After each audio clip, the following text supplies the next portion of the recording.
Hey everyone, Mr. Sujano here, your source for gaming, tech, emulation, and open source news. Let's get started. Alright, to kick things off, you can see I've made it home safe and sound, and well, we're back to camping again. Anyways, here we're talking about ROM Properties. For those who may be unaware, ROM Properties is a shell extension that adds a few nice features to file browsers for managing video game ROM and disk images.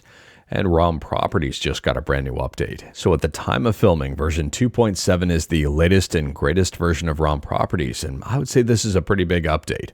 So on top of a bunch of bug fixes here, they've added in support for Android packages in APK format.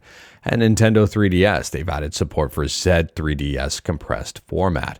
There's also a brand new details view. And speaking about APKs, next up we're talking about Google and Android, and I've got some very exciting news for you about Android 17. And every time I say Android 17, I think of Dragon Ball and not the upcoming version of Android. Anyways, here, we talked about the huge Android controversy in previous videos where Google was going to block sideloading of APKs from unverified developers. And then we talked about Google walking that back a little bit and apparently allowing for an option for people to do that if they really wanted to. Well, anyways, since then, it seems that Google is taking one step further to make the whole process a lot easier for pretty much anyone who wants to install unverified APKs. And that's making alternative app stores easier to use. So love them or hate them, it appears that this was all brought about thanks to Epic and their battle versus Google. Anyways, the article up on Android Authority, which I would recommend checking out, and like everything we talk about, links will be within that GitHub link in the bottom of the description below because I don't hide my sources. The TLDR here, as part of the settlement with Epic, Google is introducing support for registered app stores starting with Android 17. Certified third-party stores will utilize a single store install screen that automatically grants permission to install other apps. The agreement also prohibits device manufacturers from adding extra warning screens or barriers to block these store installations, prohibits Epic from bringing its game store to the Play Store, and ends the mudslinging between Epic and Google. So unless I'm misunderstanding things, which I could be, and if I am, let me know in the comments below. But it does seem that installing third-party APKs that are developer unverified still might be easier if they're done through an alternative app store, something possibly like F-Droid. In my opinion, this is pretty huge news, and I'm very curious to see how all of this ends up turning out. If this is the case, then I really think that there's nothing to worry about in terms of sideloading or just frickin' loading your own APKs into Android 17. It does appear that Google has been listening, both in courts and I guess to its fan base. But at the same time here, this is a big win for Android 17, or maybe not necessarily a big win, but maybe they just avoided a big loss. Let me know your thoughts in the comments below. And speaking about big updates, next up we're talking about Nintendo DS emulation with MelonDS, and MelonDS just got a brand new release. So at the time of filming, version 1.1 is the latest and greatest update for MelonDS, and this is the first update since July. Anyways, here it contains a whole lot of fixes, improvements, and brand new stuff, and specifically huge DSI improvements. I recommend giving their write-up a read right on their website because it's very well written and very informative. And they say here, if you've been playing DSI titles in MelonDS, you may have noticed that sometimes they run very slow. Single-digit frame rates. Wouldn't be a big deal if MelonDS was always this low, but obviously it generally performs much better, so this sticks out like a sore thumb. They go on to say, with help from Casual Poke Player, or subscribe to Mr. Sujano. I'm not quite sure on how to properly pronounce that. Anyways, they say we were able to figure out the three main classes of DSP codes those games use, determine their functionality, and implement HLE equivalents in MelonDS. Thus, those wonderful DSP features can be emulated without utterly wrecking performance. That is a big win, thanks to Casual Poke Player. On top of that, because yes, there's more, they've added in DSI microphone input. They teased this one previously, and now it's here. They've also got a whole bunch of audio improvements, cheat database support, which I think a lot of people will be a fan of, and even more. This is a really big update for MelonDS. And on top of all of that, because yes, there's even more, just this part hasn't been released yet. The developers of MelonDS aren't slowing down at all. As for what's next here, it appears that high-res dual-screen 3D is on the way. There is a brand new post I would recommend checking out titled High-Res Display Capture. We're getting there. And it talks about this upcoming development and the progress they've made. And speaking about upcoming stuff, next up we're talking about Cloudflare. Now, if you've been trying to access certain websites and haven't been able to get there because of Cloudflare, or you've been trying to use apps like Twitter or X and those aren't working correctly, well, X is questionable to begin with. But anyways here, if it's more broken than normal, there's a reason for that.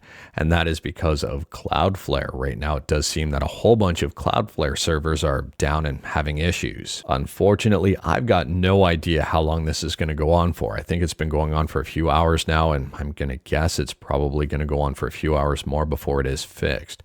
I couldn't see this going on for a long period of time, but maybe it will. Who knows? We'll have to wait and see. Anyways, here, romhacking.net, I was going to show you a Goof Troop mod, and, well, it's not coming up, so I'll have to push that to tomorrow. And speaking about upcoming stuff, kind of upcoming fix for Cloudflare and, I guess, upcoming game in Grand Theft Auto 6. You had me in Vice City before you've got Grand Theft Auto 6. Anyways, here, Grand Theft Auto 6 could come to Switch 2. It's currently being claimed. And I guess Rockstar is testing it on a Switch 2, but there's no guarantees it will actually release for a Switch 2. I would be surprised. Now, I would bring up the actual Twitter posts and the resulting conversations, but unfortunately, Twitter is currently down. But Insider Gaming has you covered, and I do recommend checking them out. And again, like everything we talk about, links are within that GitHub link below. Anyways, here, I am not at all surprised to hear GTA 6 coming to Switch 2 rumors. It would be crazy if we weren't hearing them. Do I think GTA 6 will be headed to the Switch 2? Maybe, possibly, but probably not initially. I'm going to guess that Rockstar is going to focus on GTA 6 hitting PlayStation and then PC, and then maybe Switch 2 afterwards when they've got things optimized and a whole bunch of bugs worked out. Could be wrong, that might be a hot take, but I don't think so. I mean, if you look at this one logistically, or at least financially, I would guess that Rockstar likes making money, and porting this game to the Switch 2 is probably going to make them money. It's just the cost of porting it and the overall performance and whether or not they think the juice is going to be worth a squeeze on that one. I would be curious to see what progress is being made and how things work overall, but again, not a crazy idea that they would be trying to make this game work on the Switch 2. Let me know your thoughts about this one in the comments below. And speaking about me giving my opinions on things, next up we're talking about the 2025 Game Awards. Now, just the other day, yesterday, the 2025 Game Awards nominees have been announced. And taking a look, first and foremost, Clair Obscur Expedition 33 is doing very well with overall nominations. Secondly, I have a big problem with the fighting game category. Now, this might be a hot take. I might be off base out in left field somewhere with this one, and if I am, let me know in the comments below. But taking a look under Best Fighting Game, the first nominee here is 2XKO. This game is currently in early access. The game has not officially released yet.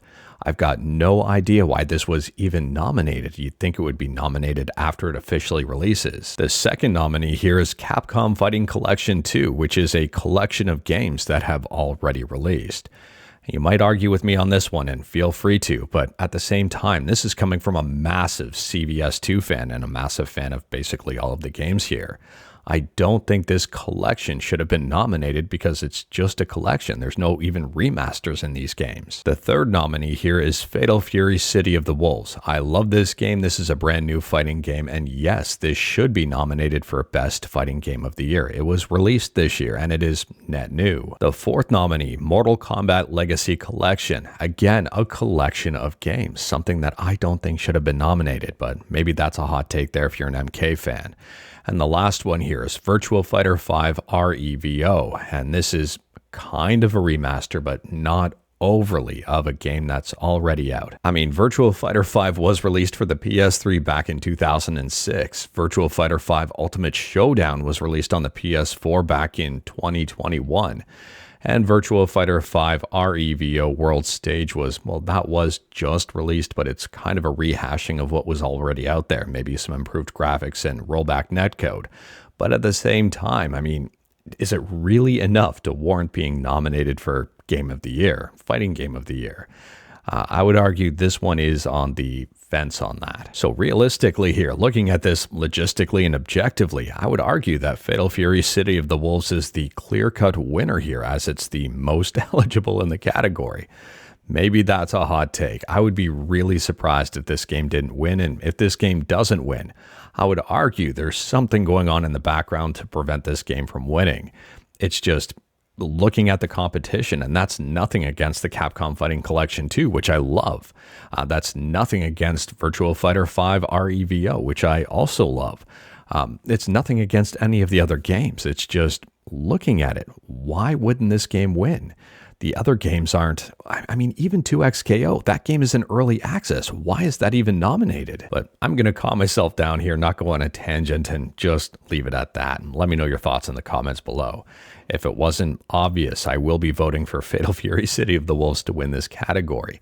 And I do encourage people to vote at the very least, just to get your thoughts and opinions in on who should win and who shouldn't. And I'm very curious to see what the voting results in at the end of the day. And speaking about new releases and people voting with their wallets, next up we're talking about a very interesting article up on Rock Paper Shotgun. And it's titled, "People are playing fewer games and new releases are struggling, say Ubisoft UK, warning of falling revenues." I might disagree with this statement, and I would just say people are probably buying games that are very interesting to them and games they want to spend money on. I mean, if you take a look at a game like Clair Obscur Expedition 33, I would say that one's doing extremely well. If you take a look at some of the other games released this year, like Monster Hunter Wilds, that game is doing extremely well, or was doing extremely well. There's a lot of games out there that have sold quite a bit that are not Ubisoft games. I recommend reading the full article for more details on the matter, but listen to this. The traditional full game model of selling a single 50 to 60 pound game to a consumer as a one-time purchase continues to become less ubiquitous. With multi-game subscription services, long-running games as a service titles, free-to-play games, and cloud streaming offers, all providing new and attractive ways for consumers to access gaming content. I would disagree with that. I would say most gamers would probably want the full game model. That seems to be the most popular in terms of the gamer's eyes, maybe not in terms of the company eyes. Anyways, here they go on to say, consumers are playing fewer games, playing them for longer, and as a result, outside of a few notable exceptions, many new games are struggling to stand out and achieve the sales they once may have had. Whilst the market is more volatile and the potential for any specific title less predictable as a result. No kidding, you think that may be a result of the change here from traditional full game to this multi-game subscription service, free-to-play model and all of that. I mean, I may be no expert, but taking a look at that statement, the second statement, comparing it to the first one, and you think the change to a free-to-play model would make things more volatile. People are not tied to the game. I mean, if you're playing a game and it's free-to-play and you don't enjoy it, or you hit a paywall and you just hop onto something else, as opposed to buying a $50 or $60 game and wanting to play it for longer. I don't realize it seems it's a problem of their own creation. Now, I'm going to stop myself from going on a tangent here talking about the tried, tested, and true traditional full game model versus the free-to-play live service experience model, which may be a little bit more volatile. At the end of the day, it comes down to corporate profits and arguably how much money they can squeeze out of the consumer, the gamer, whether or not it's popular with the gamers. I would argue all you have to do is make a really good game and people are going to buy it. Follow it up with another really good game and people are going to buy it. And if you want to do the whole DLC and all of that stuff, as long as it's really good, well thought out, not rushed and slapped together, I think people will buy it. But maybe that's a hot take in today's day and age. Anyways, they say here, as a result of a smaller physical new releases schedule in the coming year, Ubisoft Limited expects revenue to fall in fiscal year 26. I, for one, am not surprised. But anyways, that is all I've got for you in this one. Straight to the point, all stuff and no fluff, unless you consider my ranting some fluff, in which case, yeah, there's some fluff in there. The legendary one, Fluff, is still being looked after by family. We haven't picked her up yet. We pick her up today, so she'll probably make an appearance in tomorrow's video. Anyways, we talked about a bunch today. Well, not necessarily. We talked about some. A lot of what I wanted to talk about was down because of Cloudflare. So maybe I'll add those into tomorrow's video. Maybe it'll be a bigger video than normal. Maybe it won't be. Who knows? Let me know your thoughts about anything we talked about in the comments below. If you like this video, leave a like.